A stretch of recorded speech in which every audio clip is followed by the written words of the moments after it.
Hey guys, this is Mike from M&R. Today we're installing a 40-inch amber light bar onto the modular bumper. I'm going to show you guys how I did it and wired it up.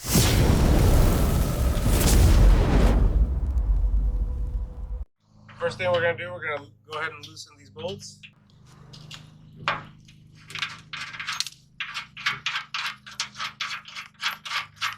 We're going to slide the M&R brackets through the same bolts and tighten them back up, so don't put them away too far.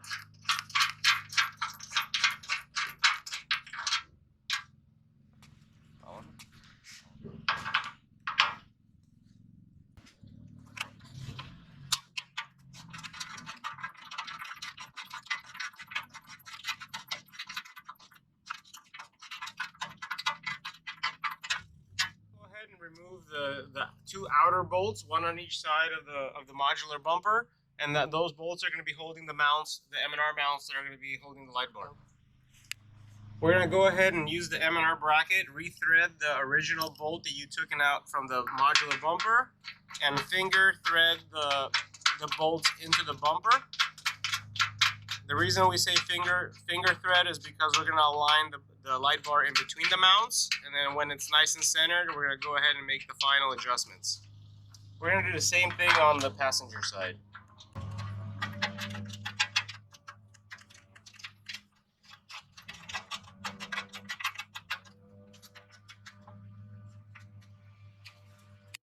Now that we got both mounts installed on the bumper, we're going to go ahead and slide the M&R bracket in between the opening and finger thread the side bolts. Oh,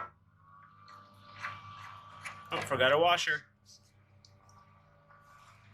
Here's a washer and the bolt.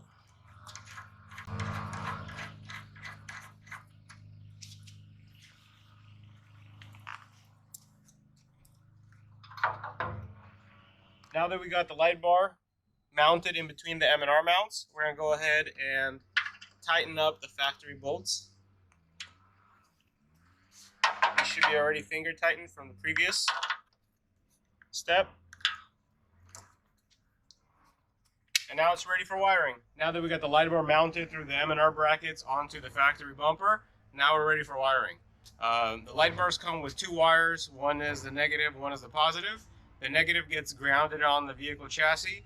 The positive goes to the auxiliary switches, and I'm going to show you exactly how I do it. If your Bronco is not equipped with auxiliary switches, you need to purchase an additional aftermarket generic wiring harness. We're going to go ahead and feed the wires through underneath the grill into the engine bay and feed it to the driver's side hood hinge where the auxiliary switch connectors are. I'm going to show you exactly where it is.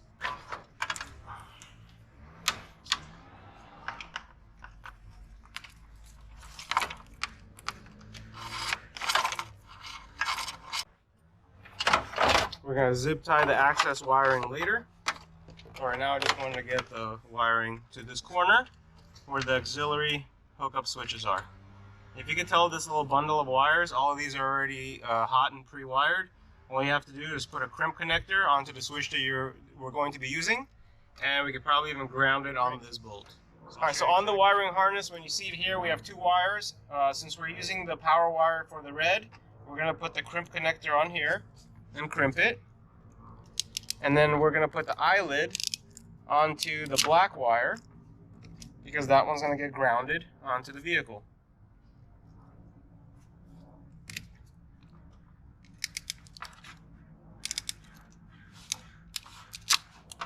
And there you have it.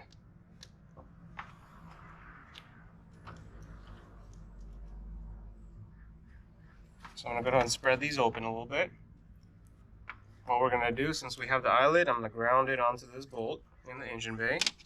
I'm going to go ahead and back out this factory bolt, slide the eyelid through it, and reinstall the same bolt.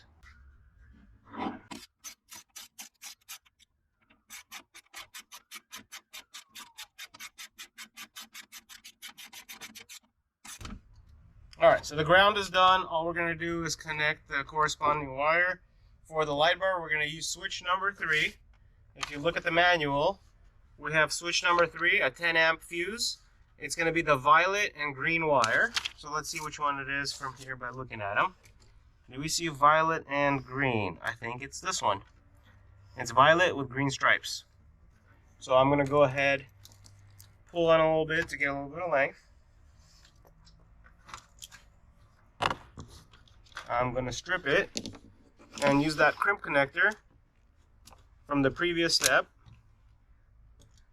to get it connected.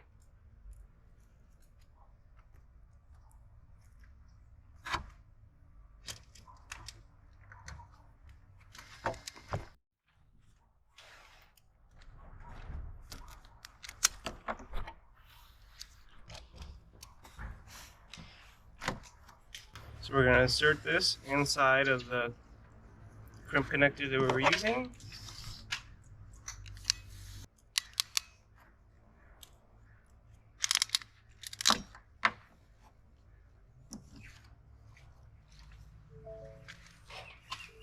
Do we have light? Yep, I can see it. Looks cool, huh?